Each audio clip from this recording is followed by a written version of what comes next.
So there's two things I want to talk about. I want to talk about the onside kick because he said Cash Jones had practiced that over 250 times. He also said that was such a crucial point for the team because, like an anaconda, when it came to that, you're squeezing the life out of a team who's trying to find life in this situation, and I do think it was a pivotal time of just putting the nail in the coffin. Yeah, absolutely. And that 200 number is probably not a hyperbole. Like, that's probably a legit number of him practicing over and over after practice to make sure when his number was called that he was ready to go and execute that play. And also, especially with those special teams plays, everybody on the entire team knows, like, that play is in and they want it to get called so bad. So I'm sure the sideline was absolutely hype and on their toes watching that play get called and ready for it because they know their team could execute and get it done. Yeah, 100%. And, I mean, I can't say enough about just how great Kirby is when it comes to preparation.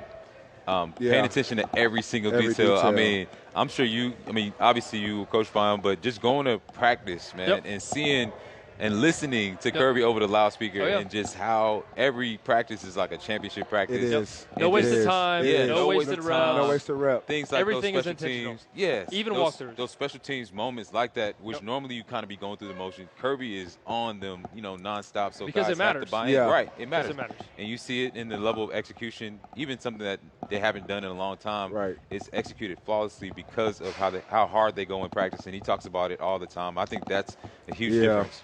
My senior year, he said something that really stood out to me. He used to always say, especially on Friday walkthroughs, you take this rep serious through walkthrough because it may not beat you week 7, week 8, but this play could lose you a national championship. I lost the national championship because the safety didn't get off the hash.